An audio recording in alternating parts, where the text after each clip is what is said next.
Alright, so this is a suggestion via Patreon. The name of the video is the US's plan to invade Canada. This is coming from the absolutely amazing Sam Whistler. Today I found out. Let's just go ahead and check this out. Let's go. Hello, I'm Simon Whistler. You're watching the Today I Found Out YouTube channel, and in the video today we're exploring War Plan Red, which was the US's plan to invade Canada. But why would we do this? A time-honored tradition in the US military, contingency plans have been drawn up for defense against and invasion of most major military powers. In fact, in response to events on the Korean just the hypothetical. Peninsula, the US and South Korea recently signed on to such a plan. One of the most interesting episodes in this rich history of preparing for things that will probably never happen came when Uncle Sam planned to invade Johnny Canuck. The early planning. In the years leading up to World War II, beginning in fact in the 1920s, the army began planning for wars with a variety of countries, designating each plan by a different color. Germany black, Japan orange, Mexico green, and England red. As a dominion of Great Britain, Canada crimson was presumed to be loyal to England and thus was included in the plan against a supposed British invasion, not to be confused with that of the 1960s. The paranoid US military strategists who devised War Plan Red believed that if Britain and America were to battle again, it would begin from a trade dispute. Whatever the cause, army planners anticipated that any war with guys, because I definitely don't think that we're just going to be running in there with tanks, guys. That's not happening. It's going to have to end up being something a little more civilized, right? It's going to be trade, absolutely. Trade. Number one, trade. Europe would be prolonged, not only because of British and Canadian tenacity, but also from the fact that Britain could draw manpower and resources from its empire, including, at that time, Australia, Hong Kong, India, Kenya, New Zealand, Nigeria, Palestine, South Africa, and Sudan. The Canadian invasion plan. Different versions of the plan were proposed, and one was first approved in 1930 by the War Department. It was updated in 1934 to 1935 and, of course, never implemented. Although it was far-reaching and addressed some of Britain's greatest strengths, such as the Royal Navy, one of the chief areas of concern was the US's long border with Canada. As a result, the plan addressed the US's northern neighbors with great detail, to wit, British Columbia.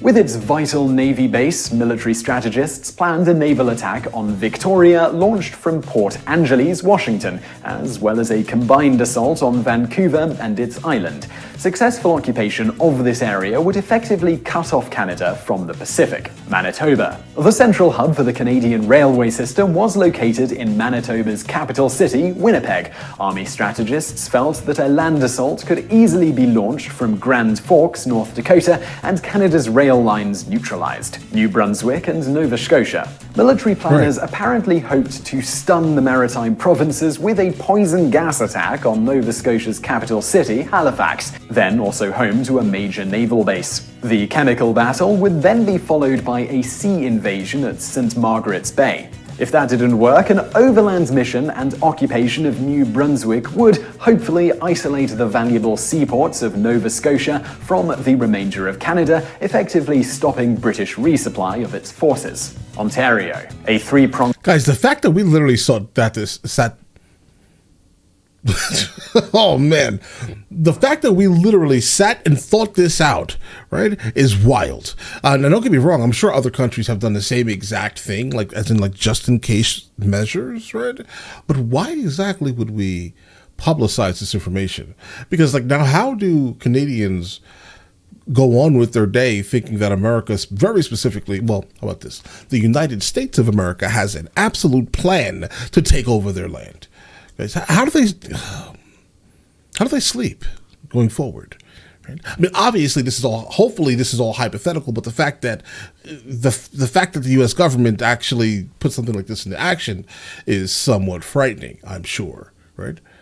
Pronged attack arising from Buffalo, Detroit, and Sault Ste. Marie would gain control of the Great Lakes for the US, in addition to causing a crushing blow to British supply lines. It would allow the United States to control most of Canada's industrial production. Quebec. An overland attack launching from adjacent New York and Vermont was planned. Control of this French-speaking province would, when combined with the control of the maritime provinces, stop Britain from having any entry point to the remainder of the country from the eastern seaboard. Guys, I'm going to be honest. If you take over, back to this map, guys, in terms of Canada, right? Like, if you take over all of this land, you can't see my mouse. Oh, no. All right.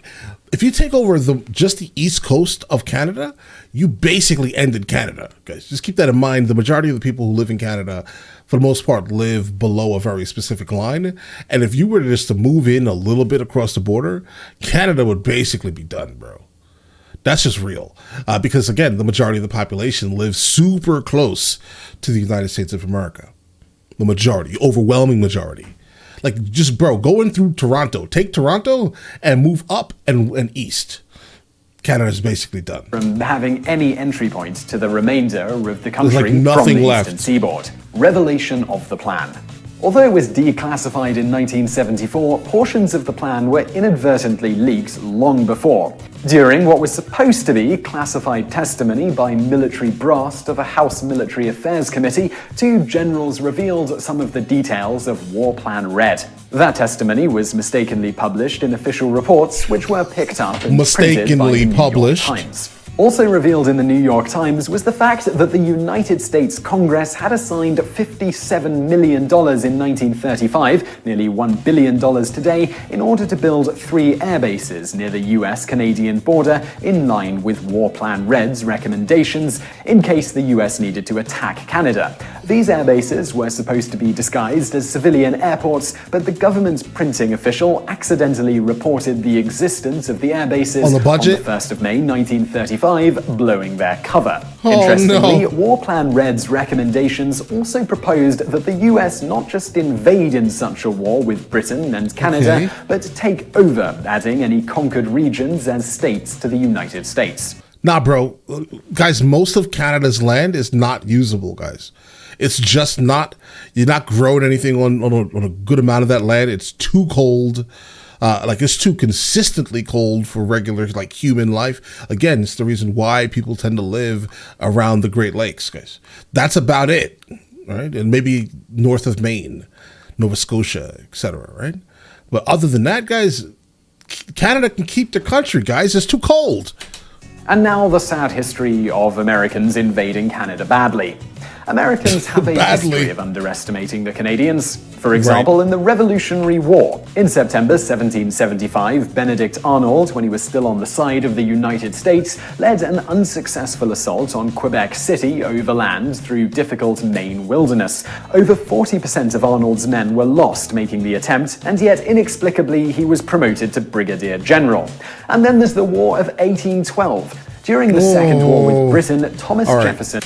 We apologize, all right, for the war for 1812, for that kerfuffle that happened. We apologize. Opined that to occupy Canada was a mere matter of marching for US troops. Yet attacks in the Old Northwest, across the Niagara River, and north from Lake Champlain all failed. And there's the proxy war for Ireland. Listen, you got us pretty bad that year too, though. You absolutely got us too. Oh, God. For a period of 5 years, from 1866 to 1872, Irish Catholics from the US engaged in a series of raids on Canadian targets, including forts and customs houses.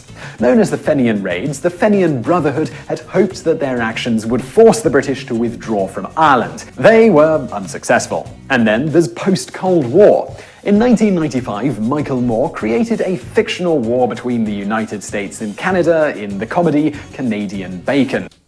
Bro, does that have John Candy in it? Bro, Canadian... okay, I want to see this. Like the real-life Americans who went before them, John Candy, the fictional invasion in this farcical political commentary failed. So what goes around comes around. Before you get the idea that only Americans are aggressive bastards, you should know that the Canadians had developed a plan to invade the United States before the US ever started on its scheme. Really? All right, I take it back. I take it back. All right? Just be glad we didn't do it. All right? Be glad. All right? It's disrespectful. You plotted on us before we could plot on you? That's not nice.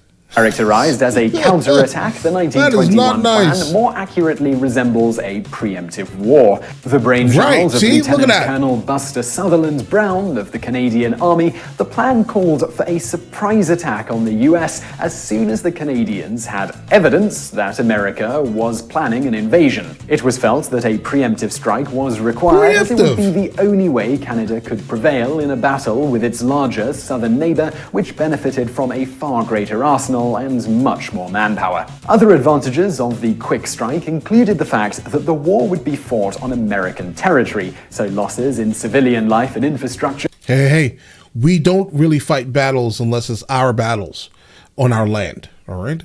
We fight on other countries' battles. Like, think of the WW1 and WW2, guys. Every time that happens, we just destroy Europe, all right? We don't bring that over to our backyard, guys. Of course, Canada, disrespectful. Disrespectful. Okay, listen, you can definitely take Seattle. Take it right now. All right? If you want it, you can have it. Portland, the same. Spokane, you have it. Butte, Great Falls, Fargo, St. Paul and Minneapolis, Detroit, Niagara, Albany. Okay, bro, matter of fact, hold on, wait a second. Wait, bro, you can take all of those. It's fine. Would be borne by the Americans. Finally, the Colonel thought this plan would best buy the Canadians time for their allies, the British, to come to their rescue before the Americans could launch an effective counterstrike. And what can we learn from this? It's always the quiet ones. So I really hope you liked that video. If you did, please give us a like below. It really helps out. And share this video with a... Canada, I'm disappointed in you. Right? See, I thought that we were being the aggressors here, but actually no. We were just responding to your internal, quiet, nice, don't lock the door aggression, right? Smiling faces, right? I thought you guys were the nice ones. What happened here? Right? We were just responding. That's it. But all right, listen, you guys all have an absolutely amazing day. Enjoy your day thoroughly.